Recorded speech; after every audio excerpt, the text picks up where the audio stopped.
In this lecture, I'm going to talk about some of the other batteries that can be used for different vehicles. Silver zinc batteries were one of the first batteries developed. They're expensive batteries, but there are some military applications for vehicles. The good thing about silver zinc batteries is that if you don't put the electrolyte in with the silver and zinc plates, you can store those batteries almost forever. And so to power a missile or something, where it's probably going to sit on the shelf for years and years, these silver zinc batteries can work out pretty good. And then you break the vial of the electrolyte, and then you have a battery that's all charged up and ready to go. They can only be cycled, a very limited number of times. So once you get them started, you can charge and discharge them several times, but not very many compared to like a lead acid battery. The chemistry that goes with this, I drew a very similar picture to the lead acid. The negative plates are zinc is the active material, and the positive plates, the active material is silver oxide. The electrolyte that we use is potassium oxide, and there's a whole series of batteries that use potassium oxide as their electrolyte.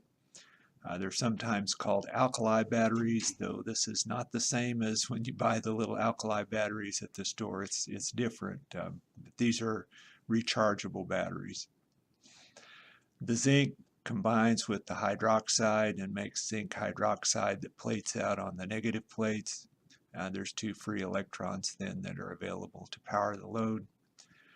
The silver oxide, the oxygen goes into solution and becomes water, and we plate out the silver oxide plates, end up plating out with just silver. These are the chemical reactions that go with the silver zinc batteries. You can look through this on your own. Nickel cadmium is another common battery that's used. It's a little more energy per pound or per kilogram than the lead acid batteries, though it's not very much more. It's used in a lot of things. They can be cycled a lot of times. This is the chemistry that goes with the nickel cadmium batteries. Cadmium is used as the negative plate, and it's an alkali battery.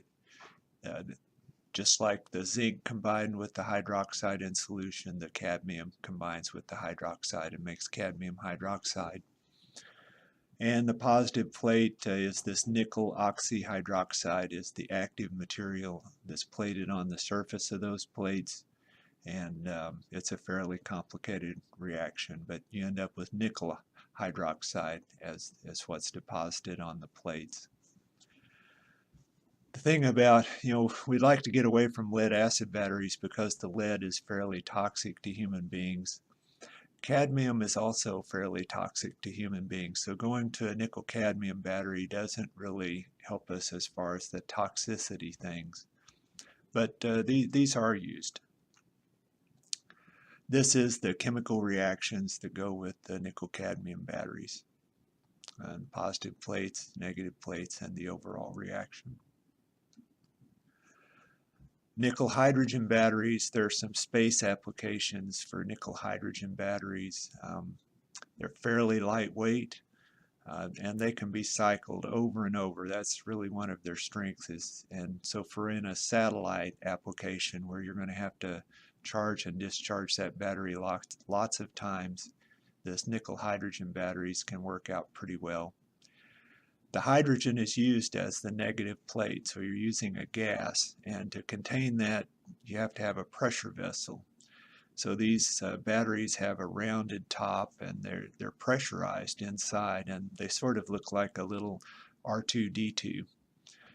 It's kind of the shape of the battery there. They're pretty neat little batteries.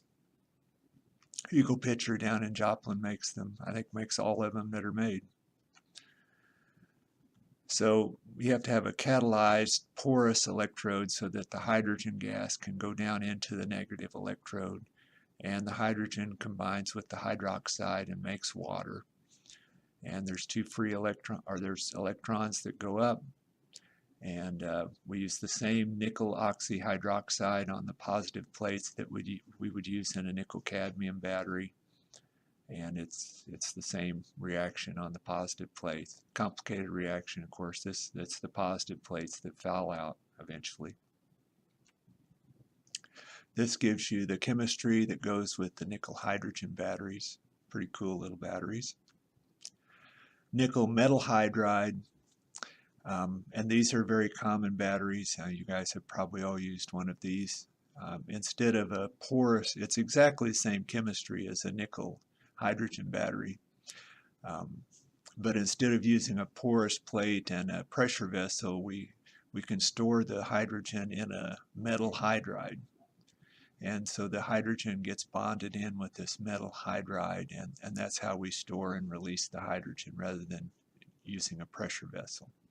The chemistry, you can look at the chemistry for the nickel hydrogen batteries. It's exactly the same.